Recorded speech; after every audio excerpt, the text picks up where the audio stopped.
इस ठिकाने को कहते हैं सुजाता विहार, सुजाता टेम्पल। देखिए वहाँ लिखा हुआ सुजाता टेम्पल, सुजाता विहार। इस तरह से और जगह पर विहार बना हुआ है, ये सुजाता विहार है।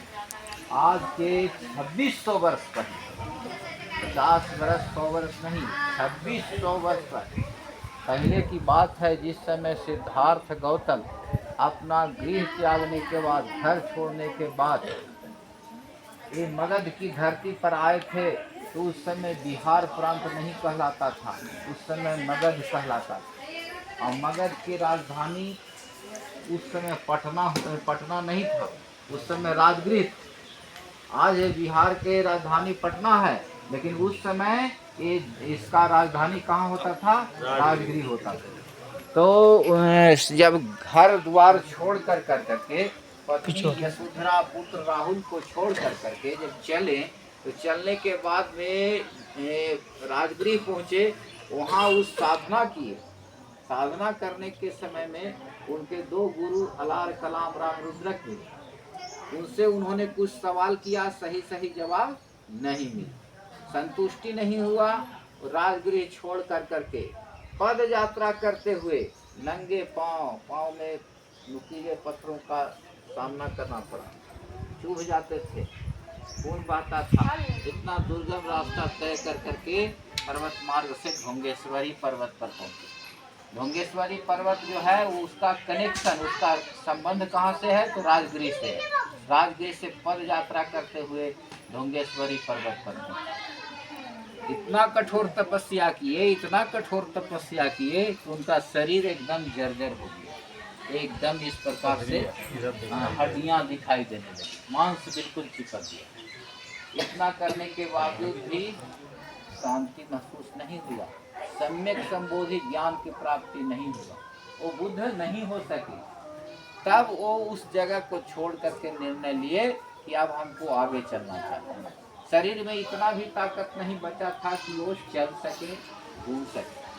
पंचवर्गीय भिक्षु कौंडिल्य भद्र बपू महानाम असुजित उनको सहारा दे करके साथ चल करके इस विहड़ जंगल में पहुंचे। ये जंगल था, जंगल का नाम क्या था?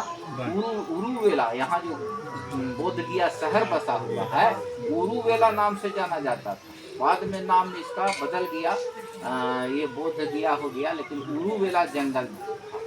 और इस गांव को जो आपकी गाड़ी पार हुई, बस पार हुआ, जो अभी बस्ती दिखाई पड़ा, उस जमाने में इस गांव का नाम हुआ करता था सेनानी।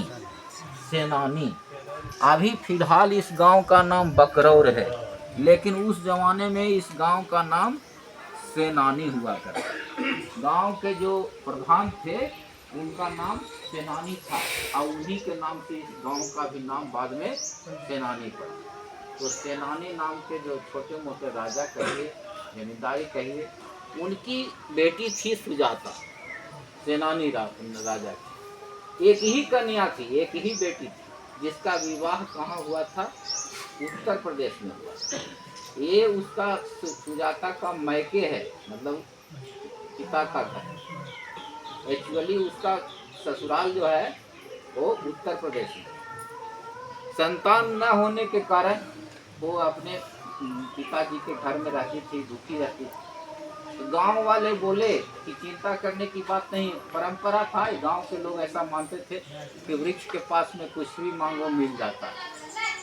तो सुजाता ने भी संतान मांगा।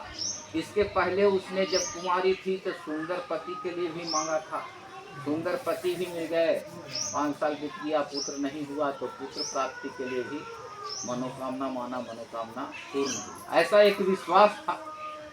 उसने अपने दासी को, उसके मैंने बताया कि उनका किसी तरह की कमी नहीं था, दास दासी भी सेवा करने वाले रहते थे। ये प्रधान सेविका है, उसका नाम पन्ना है। सुजाता, हाँ 2 नाम कहते हैं, कोई आपने क्या कहा? पूर्णिया भी कहते हैं, कोई पाली भाषा में पन्ना भी बोलते हैं। 2 नाम का, एक ही नाम का 2 उच्चारण है। तो ये जो है कि सुजाता जी ने इनको आदेश दिया कि जा करके वहाँ पर साफ सफाई करके आइए, वृक्ष के नीचे साफ सफाई लिप पोत करके आइए, हमको वहाँ पर जाना है और खीर बेचकर वही आई है तो साफ सफाई कर रही थी। उसी दरमियान उसका नज़र पड़ता है कि ऐसे महापुरुष जिनका शरीर ऐसा जर्जर हो गया, ये कौन है, कैसे हैं। तो वो दौड़ी दौड़ी गई और सूचना दिया अपने मालकिनी को, मालकिनी और वृक्ष के नीचे मैंने ऐसा देखा। सुजाता को समझ में आता है कि हो सकता है वन्य देवता वृक्ष देवता साक्षात प्रकट हो गए।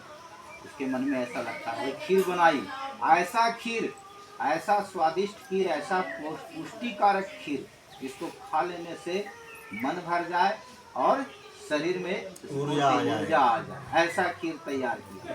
कहा जाता है कुछ किताबों में लिखा है कि 1000 गायों के दूध को जमा किया, जमा कर करके 500 गायों को पिलवाया, 500 से जो दूध निकला गढ़ा दूध, उससे 250 गायों को पिलवाया, 250 से दूध जो निकला 125, गढ़ा से गढ़ा दूध से पौष्टिक खीर बना, ऐसा खीर जिससे ऊर्जा निर्माण हो, ताकत हो जल्दी से जल्दी।